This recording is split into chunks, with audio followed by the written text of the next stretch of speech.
What up? John in the Middle here with the John in the Middle Show, podcast number 2. Who'd have thought? Looks like we made it and shit. Feel me? As you can see, I'm in my poncho, feeling very cozy. Green on green, gotta match. It's just how it goes. Got some stuff I'd like to talk about, as that is the purpose of a podcast. Been doing a lot of self-discovery as of late. Doesn't have much to do with art directly, but it affects my art, like the discoveries that I'm making and the realizations, the arrivals, whatever you want to call them, the bandwidth that I've created for myself emotionally that has translated to like affecting my outlook on art. Midnight down has affected my outlook on art and the arts, the utility of art, the function of art, stuff like that. You know, just normal, random stuff, simple stuff. I suppose I'm starting by asking myself, am I fully an artist? Obviously, like, I'm artsy and I think like an artist and I am an artist and I make art and all that kind of stuff. Art. I suppose in asking that question, I'm saying, like, in being around creatives more often as of late, for whatever reason, I'm noticing like the things that all the creatives that I've been around seem to land on. And a lot of those things I'm like, okay. You know what I mean? One being, it's funny. I was at a dinner party. And somehow we wound up talking about Andre3000. And let's be clear, disclaimer, because I learned, again, like, artists love Andre3000. Love Andre3000. So I got to be very careful with how I articulate what I think, right? That said, I enjoy Andre's music, like musically, artistically. He's Andre3000. I suppose my critique isn't so much about the content, the content of his music, as much as, well, does it really have anything to do with Andre3000? Now I'm thinking about it. I don't know that it has anything to do with Andre3000 as much as it has to do with how people receive Andre3000 and how people rank. There it is. This is the disclaimer. This has nothing to do with Andre3000, the artist. How about that? I think I found my tools. In the last year, I've come to like the realization that people need tools to be able to perform tasks, right? Physical task, emotional task, mental task, work task, whatever. Like, tools are the basis of getting shit done, whatever shit is. That's why I just like exclaimed, now I have the tools, because now I have the language to be able to even more clearly communicate what I think, right? And what I think is that my critique is not about Andre3000, the artist.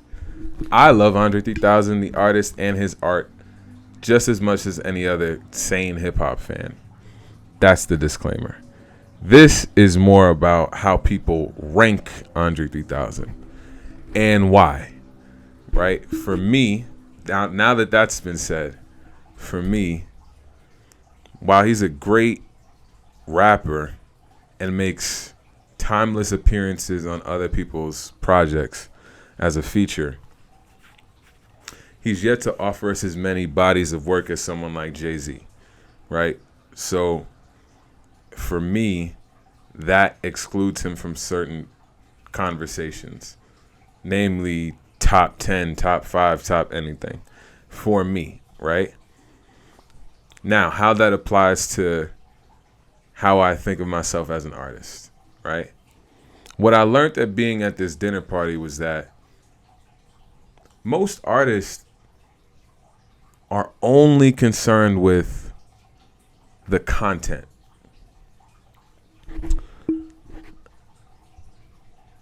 And I think there's more room to concern ourselves with context.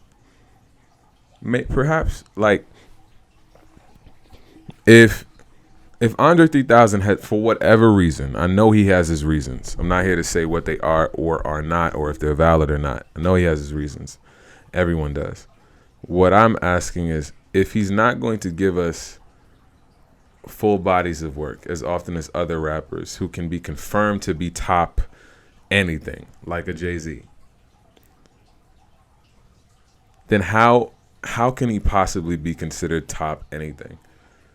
He hasn't qualified. He disqualified himself by not producing bodies of work.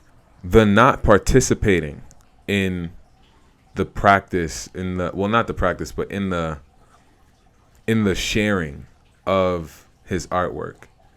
That's his prerogative, but it also means he can't be considered top 10. So when people consider him top 10, I know for a fact it's because they are prioritizing everything he's saying and the way the song sounds and how the song makes them feel. And I understand that completely. And there's a lot of music that I do that with too. I'm Bob. Like, for me, is that is like Bob Marley, for me personally. But with Andre3000, I'm just like, man, he's so brilliant. And his music is so strong. And it's like, I want to hear more. As a fan, as someone looking to be inspired, I want to hear more. And it's like, when you'd rather be playing a flute in some coffee shop in Atlanta, it's like, cool.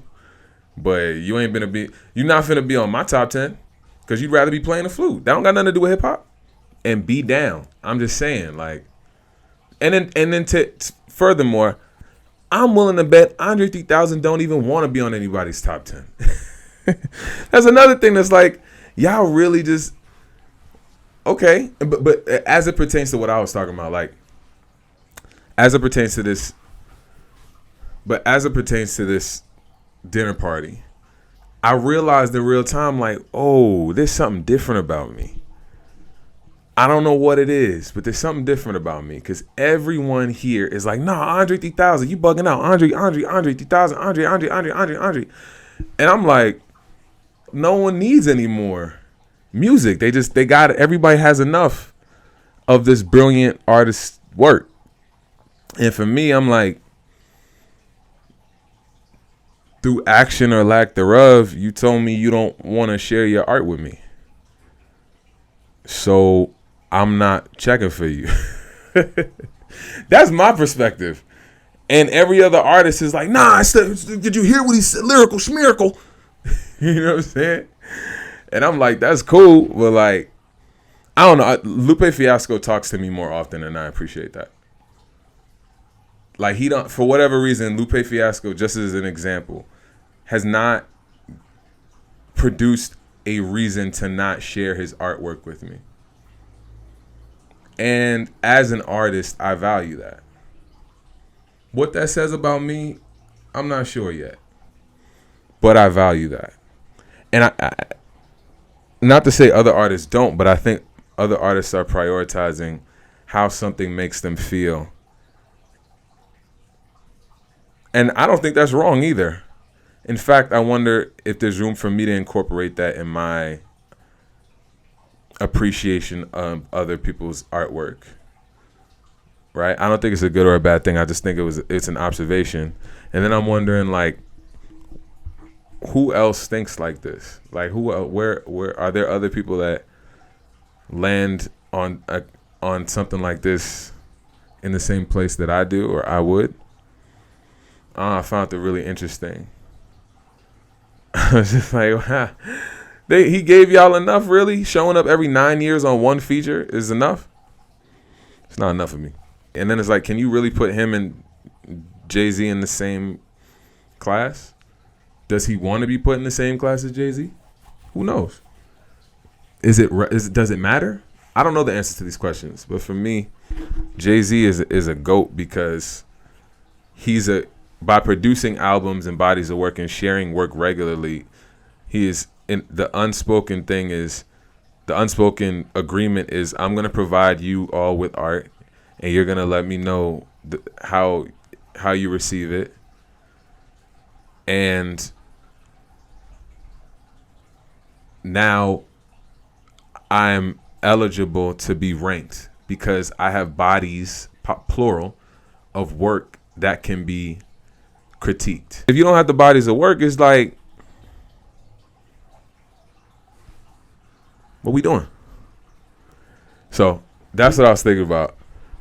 And then it also led me to reflect on, where does that desire to prioritize how a work of art makes you feel come from?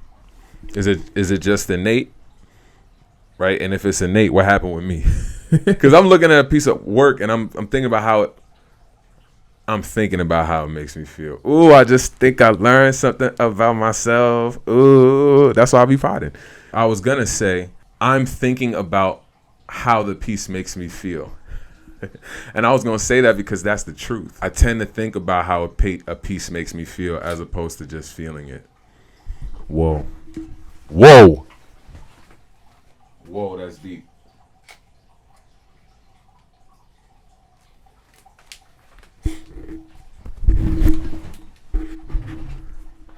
I'm gonna say it again. I tend to think about how a piece makes me feel as opposed to just feeling it. I wonder where that comes from.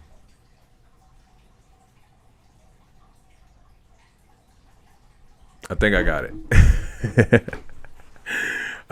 it. This is so interesting. Wow. This is so interesting. This whole day has been filled with like, I'm going to do this thing and I think it's going to be normal. And then I get this like revelation of like, oh, that's what you should do. That's what you shouldn't do. This is how you should handle this. Just follow me on this. I promise it'll be worth it. When I was a kid,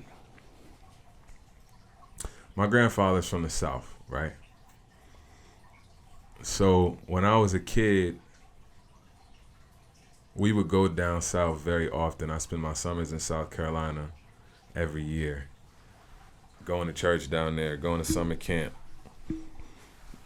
riding horses, going fishing with my granddad, like just doing Southern shit as a New York kid who has a chance to get out the city to, do the Southern thing. It's not too uncommon. It's pretty common in New York City. A lot of us are West Indian, but a lot of us are African American. And those of us that are African American have a lot of family in the South. So, it's pretty common for New York City kids to make their way down south during the summer, and I was one of those kids. And we'd be on the road. He'd like to drive. Sometimes we fly, but no, not sometimes. We drive all the time. And, he, now that I think about it as an adult, I think he got frustrated with me so often because he's an elder and he was dependent on me to help confirm sign. It'll make sense in a minute. So in driving down south every year, you're on the highway, you're looking at a bunch of signs and stuff. And he would always ask me where we're at, just to make sure I'm paying attention. Like, where are we? What does that say? Which way are we going? What highway are we on? All these questions. And a lot of times, you driving, the essence of the car is that it's moving quickly. So sometimes,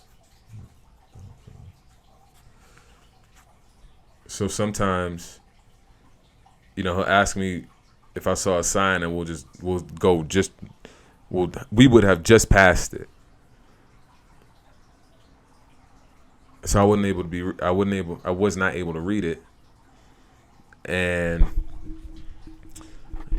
I'll tell him I didn't see it. I didn't see it.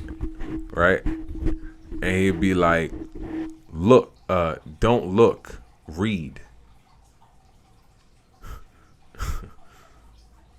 Wow. Don't look, read.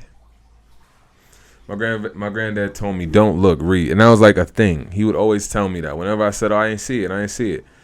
Every car ride, when that happened, he would go, don't look, read. The point he was looking to make was don't just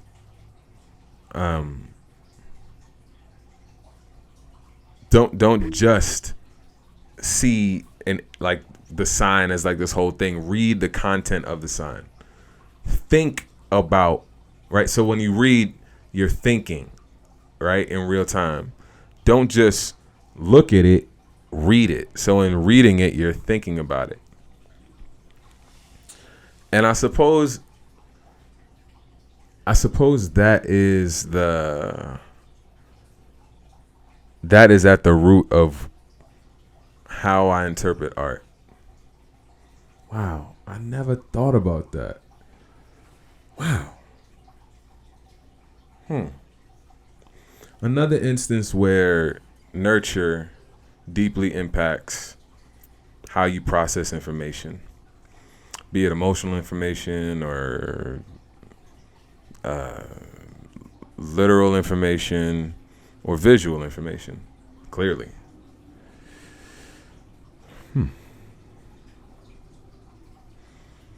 And I think, again, in observing this in this moment, filming this pod, I'm thinking like that is why I think about art before I feel it. Now, let me be clear. I do feel art, but it's like the second or third thing I do. Oh, man. How interesting. Huh. Be right back.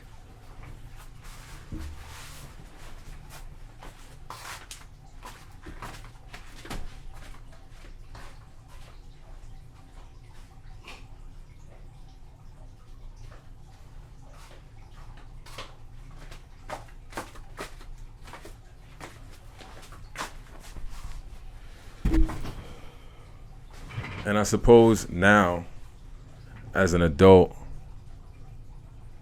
thinking about art in that way translates to me thinking about the impact of art, right? Be it music or visual art or a book, literature, culture, anything like that. I'm thinking about the actual art or event or whatever, the work, and then I'm thinking about its impact, right? Like its context.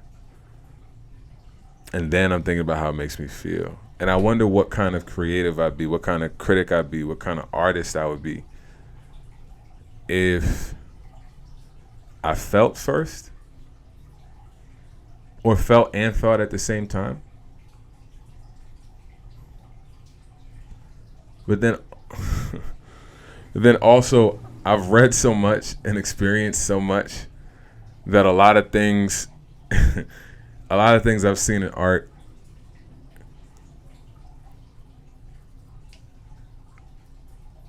remind me of what's missing in art.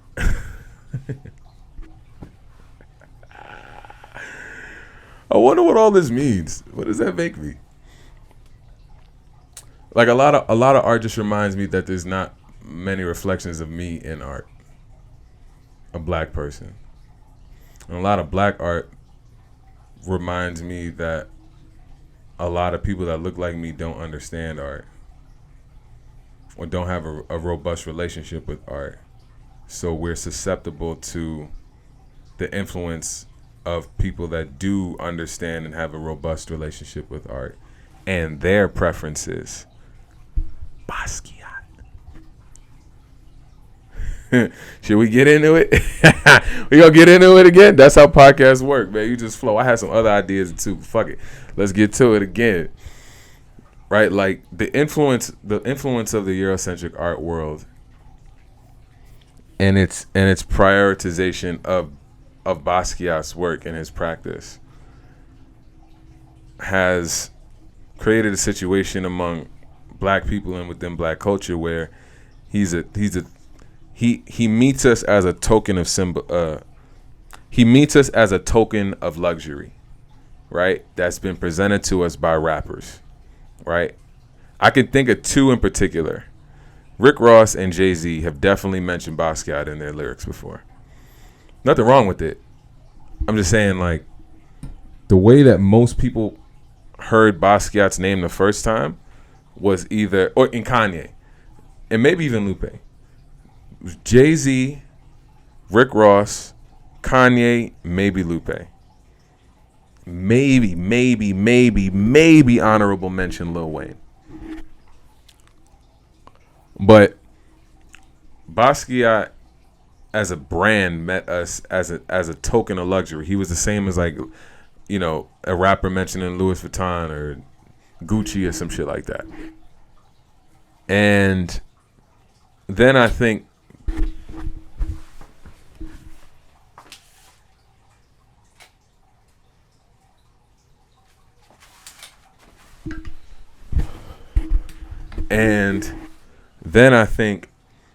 as a result of the vacuum that exists in black art, where most of us don't know anything about art in general, much less people that look like us that have participated to great length within the arts.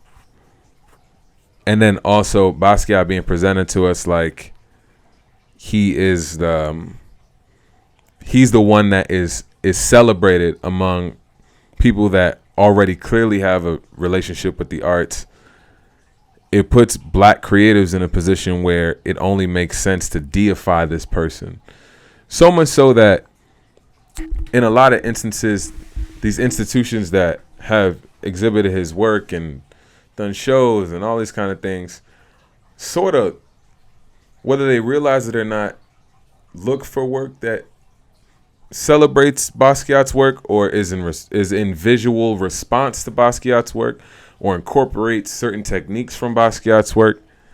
And I just think the conditioning of the art world to kind of seek out black art that reminds said art world of Basquiat, or artwork and artists that clearly praise Basquiat, right? Because that's not to say all black art looks like Basquiat, but it is to say most black artists, if you ask them who your favorite black artist is, they'll say Basquiat. And them same black artists don't know who Augusta Savage is. And I'll be the only person that sees an issue with that. The artist's response to what I just said is, well, everybody likes what they like, and you should just be able to like what you like, and you don't understand, like, and you know what? That's great. Whatever this is, that's what that is, right? But you have so many more options, and you don't know about it because you've been following the example of an art world that has not considered you or made room for you. They made room for one person that looks like you because of nepotism, and that's what we'll call it, right? When you observe his relationship with Andy Warhol, when you even observe how he got into the art space, he got into the art world because he did some graffiti on a gallery door. Got it. So this black guy in the 1980s during the crack epidemic spray painted a gallery door at a time when black men were kind of seen as monsters, and he gained access. I wonder, since it was the 1980s, if Eddie Murphy had done that, but not as Eddie Murphy, like if some kid that looked just like Eddie Murphy had done that and acted just like Eddie Murphy and was the stereotype of a young black male in the 1980s, the same stereotype of a young black male in the 1980s that Eddie Murphy carried. Like, Eddie Murphy in the 80s was the guy. That's why I'm mentioning him. Like, if it was Eddie Murphy, as black as he was, as or as black as he is, as funny as he is, as outlandish as he is, as whatever, would he still gain access the same way Basquiat did? What exactly did he do to convince them that he should be a part of this? Was it his friend group? Was it the fact that he had a lot of white friends? Was it the fact that he was dating a white woman who was connected to the art world, who had friends that were artists? Could be, and more power to him. But all of those things to say, it wasn't because black people chose him. Black people don't have enough of a relationship with the arts to care enough to select a black artist to champion. That wasn't our doing. A Eurocentric art world selected Basquiat, A, because of nepotism, and B, personally, I think because he was easy to take advantage of because he was a heroin addict. And as a result, now the person that makes sense for black artists to praise is Basquiat because he's the only black artist that's in his position at all. We've had amazing artists like Kehinde Wiley and James Carey Marshall and Kara Walker, but they haven't seen the level of success that Basquiat's work has, even with all of their success. You know, is it a problem? I don't know that it's a problem as much as it's unfortunate because there are a lot of other examples of excellence in black art that have done way more than Basquiat. And personally, in my opinion, have way better work. And more importantly than that, the work that I'm referring to is all work that was asking questions that are relevant to black people in the 1920s during the Harlem Renaissance, and funny enough, in 2021 and beyond for black people of the Western world. How is it that these questions are still relevant decades later? Has anything changed, really? And if anything hasn't changed, what has black art been doing? People like Selma Burke and James Weldon Johnson, Zora Neale Hurston, Alan Locke, so many other people, Langston Hughes, were all using art to ask questions that are relevant to black people that are the children of slaves. Who are we? What are we doing? What have we experienced in the South? Where are we going? What do we think of this place? What do we think of what we've experienced? What do we think of each other's art? These were the kind of questions that an Alan Locke or Langston Hughes or James Weldon Johnson or an Augusta Savage were asking through their artwork, through literature, through paintings like the kind from Aaron Douglas or Jacob Lawrence or Mary Bearden, or plays or dance routines or poems, all these different things that be celebrated in magazines like Crisis magazine, right? They all exist and they're not celebrated by us as black people because a Eurocentric art world has yet to celebrate these examples of excellence in black art. And that I'm not saying that to say rah rah rah rah the Eurocentric art world should da da da da da da da. What I am saying is, if you own it, you call the shots. And if black people don't own any institutions that can celebrate black art, then we don't have an opportunity to celebrate black art and choose our own champions of black art to celebrate and patronize. And when we don't have that, whoever the established art world chooses is the brightest example, I think. And Basquiat's another instance where it's like, I have the option of just looking at the content, right? And allowing it to make me feel something, man. But I think about how it looks, and I think it looks terrible. And then I think about the impact. I think about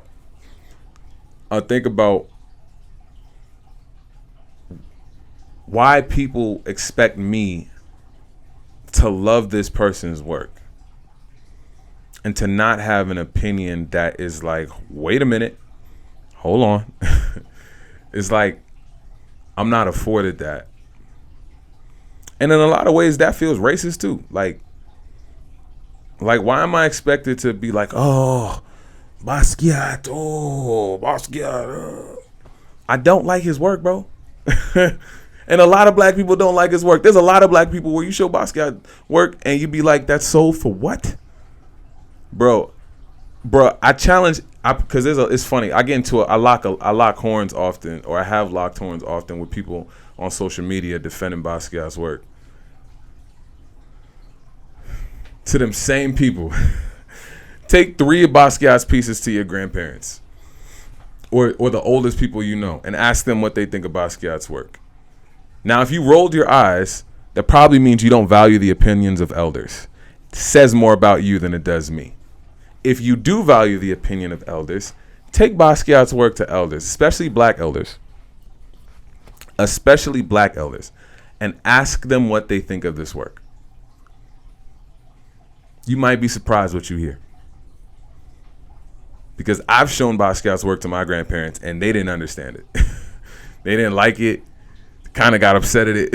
Like, they didn't like it. They were like, what is this? I also think, like,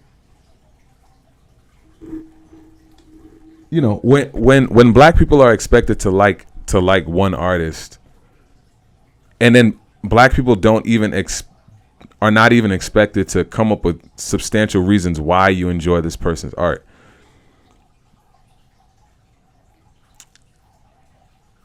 Well, that's not fair. Let me not say that, because you shouldn't. Again, that's the feeling thing. You don't have to explain why you like a piece of art. You have to support it. How about that? How about I correct myself? I was fit to say, some bullshit. But the reality is, you don't have to be able to explain art. You got to be able to feel it. You know? I'm learning, man. I'm learning. Allow me to learn, please. I'm trying, fuck that, man. I'm going to get there. I am there. How about that? I am one with my growth. And shit, you feel me? What else was I planning on talking about? I saw a really interesting clip on Charlemagne the God's new show, The God's Honest Truth, on Comedy Central. Go check that out. See, I support other black creatives. Do it. And it was showcasing this black artist. First of all, kudos to Charlemagne the God show for even highlighting a black artist.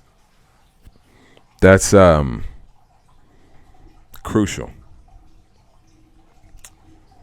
And he was talking about how art is rooted in African culture, and how he uses a lot of what people tell him they enjoy, and he incorporates it in his art when he's painting masks. He's like a face painter, and he paints like African patterns on like walls, and you know, really beautiful work. And that's cool. I bet you thought that I have an opinion, right? It's funny. As it turns out, I have a whole opinion in my pocket. Let me take it out and share it with y'all. So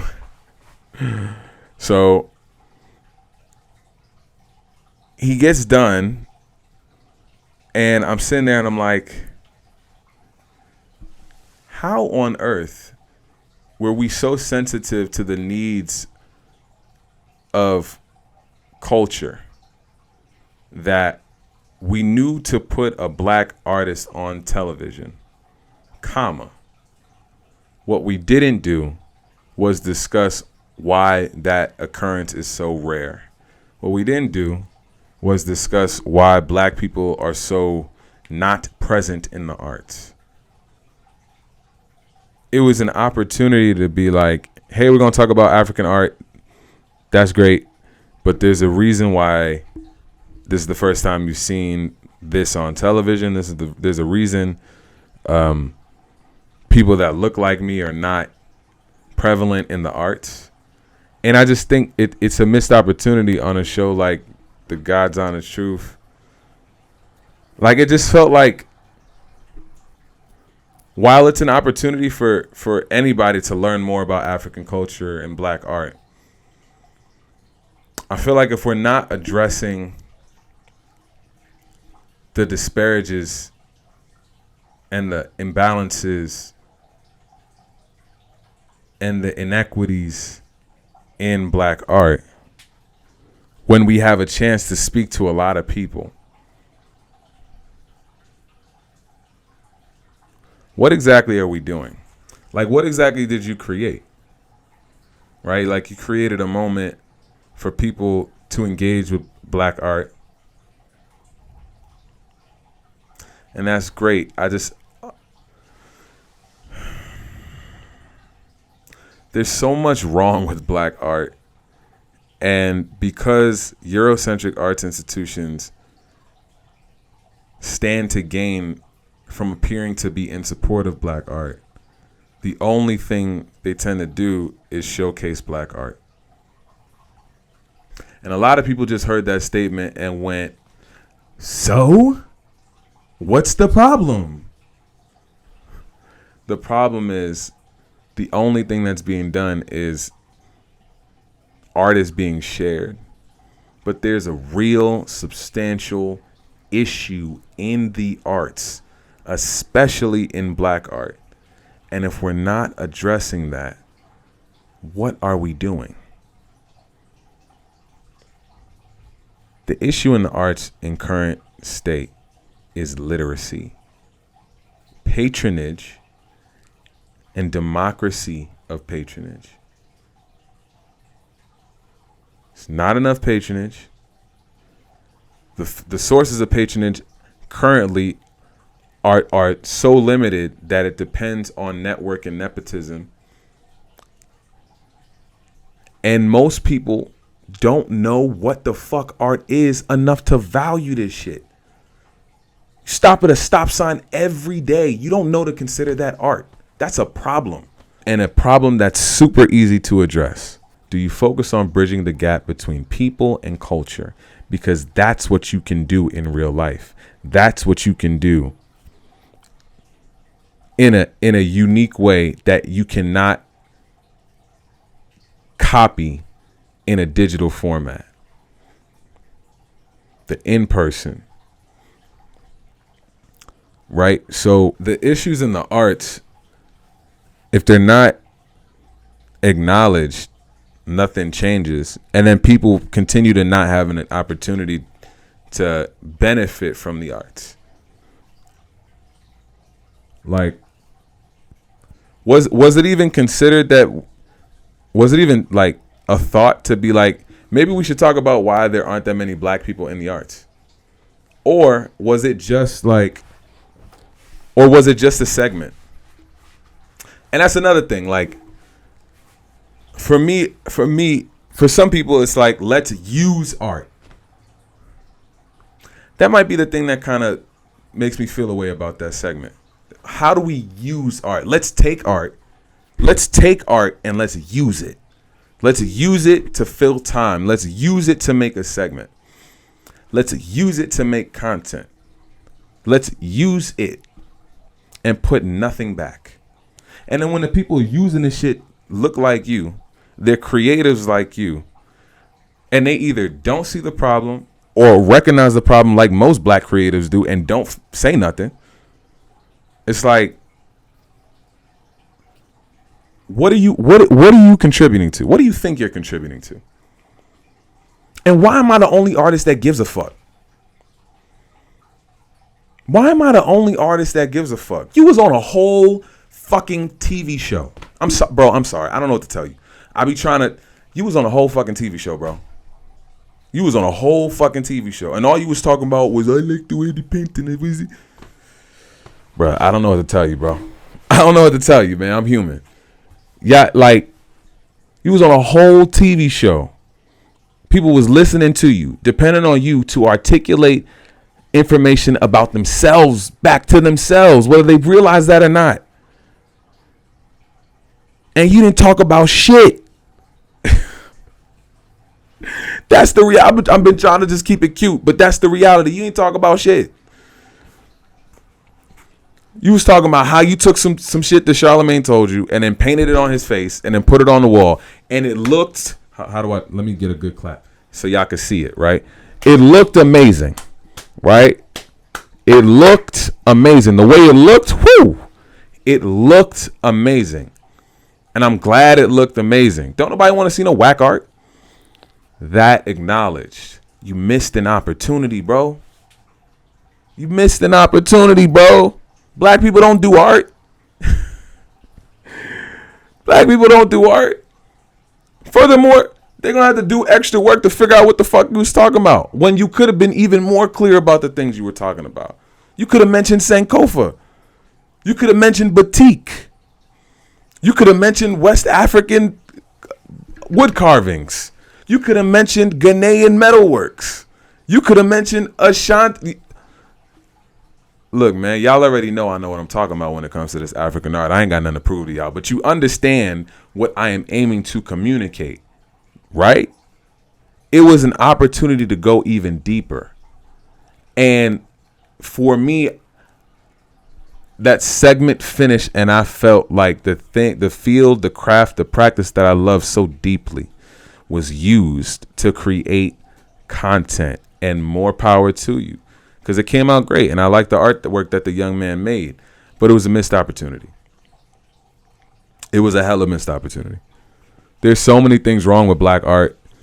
And to be on a platform like that, I wonder if artists are selfish. Right? Like, because it's all about how the song makes you feel. It's all about how the art makes you feel. It's all about how the poem makes you feel. How it makes you feel. Right? And there's nothing wrong with holding one's feelings with two hands. That acknowledged, there's something to say about impact. Facebook is about to turn into Meta. They're about to basically open the gates to VR, which is a whole new terrain, a whole new form of reality, quite literally. And I'm not sure most people understand how deep this goes or is going to go. But this is going to be huge.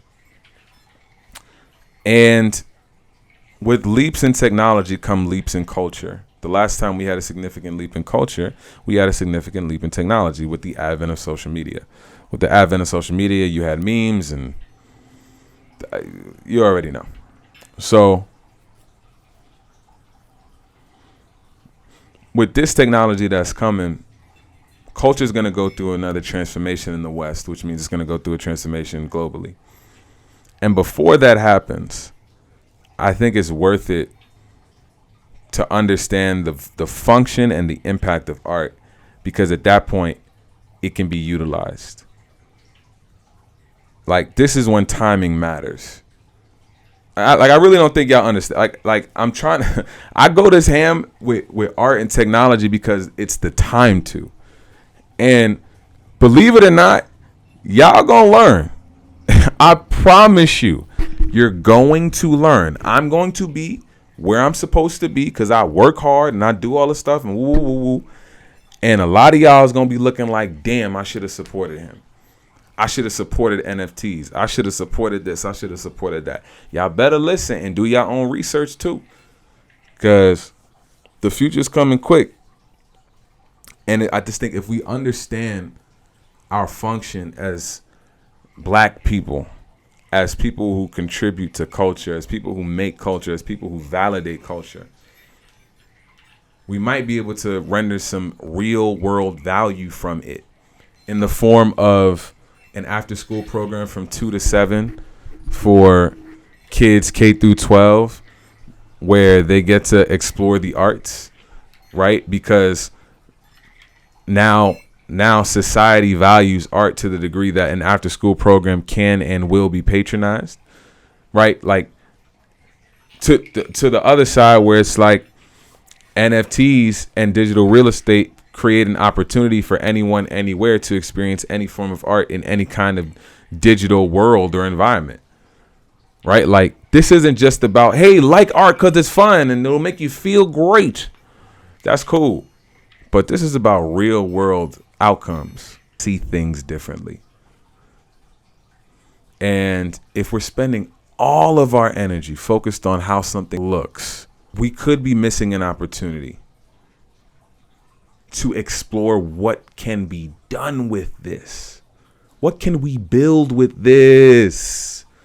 And that starts with acknowledging that there's an imbalance in the arts. And not being a I'll just be honest, not being a selfish artist who would rather make it seem like here's all this information and you should have already known it, right? Like when you go on a platform and there's something clearly wrong with what you're talking about and you don't acknowledge that. It seems like the overall suggestion is like, see, this has already been here. You've been fucking up. You should know this already. And it's like, there's a reason black people don't do art. There's a reason that young African artist going on that show was so dope. And it's because we're not present in the arts. And there's a reason we're not present in the arts. It's because all the time everybody was reading books and becoming enlightened and learning how to use perfume and all that kind of stuff, we was being enslaved. When France was getting all them lights installed, Eiffel Tower and shit, when the Statue of Liberty was being sent over. A lot of architectural advancements occurred during the Italian Renaissance, an era where art was finally robustly and consistently patronized. And in doing so, you had advancements in technology and science and math and engineering. And all of those accumulate for architecture. How can we use art? How can we utilize artists? How can we utilize creatives to create and produce and build the biggest, most beautiful, most reverent, most jaw-dropping, captivating churches that the world has ever seen? And artists like Michelangelo and Da Vinci and noble families like the Medicis all answered that call. And the era of the Italian Renaissance produced some of Europe's most beautiful, enchanting works of architectural gorgeousization. So European people have been thinking about how to use art to benefit society, and black people don't. I'm saying all that to say that. And more power to them. Maybe not the best thing to say. And kudos, better thing to say. But that said, if we're only being led by our feelings as observers of art, we miss an opportunity to fairly critique, which is cool, but also utilize art, right? And I think to utilize art fully, it has to be patronized. And right now, for art to be patronized, we have to address that art is not patronized. Moving on. I saw on Twitter that France has decided mercifully, thank you, France, oh my God. France has mercifully decided to return 26 Benin works of African art to Benin. And here we go. Make sure you can see. Kudos. Gotta listen. Amazing. Incroyable. I think that's how you say incredible in French. It sounded right. It felt right. Being led with my feelings, guys. Oh my God.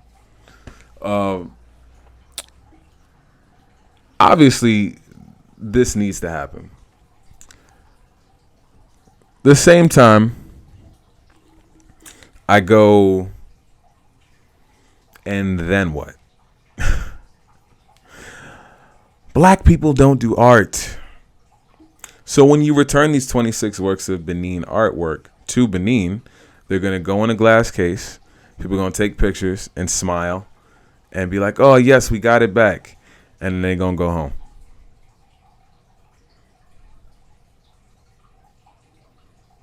Oh, that's it. That was it. That was the whole thing. They're gonna look at it and they're gonna take pictures. It's gonna be some articles written, some newspaper clippings, and that's a wrap. Whew.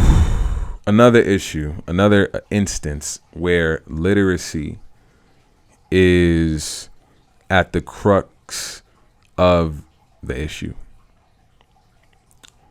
Black people don't do art, not the same way we do music and sports. And it's for that reason that when you return those works of art to Benin, ain't nobody gonna do nothing with them. Because we don't know what to do with them. Because our history's been destroyed. And us as a people, thus far, are not concerned with art or how to utilize art, particularly our art, to better understand ourselves and our culture. For Black people, for people of African descent, our art is our culture. Now, this is my opinion based off of research, based off doing a TED Talk, based off my film, Black People Don't Do Art. Watch Black People Don't Do Art at blackpeopledon'tdoart.com or Black People Don't Do Art on Instagram. As well as reading a ton of books and research. And involving myself in my own. And involving myself in African culture personally. Based off of all of that experience, it's of my opinion, I am of the opinion that for people of African descent, our art is our culture. And when we don't have our art, we understand our culture way less. As a result of that gap not being filled. When we do have our art, we can use it as a bridge to our culture, provided we understand it, right? So it's incredible that these works of art are finally being returned. So incredible that my hat almost fell off. But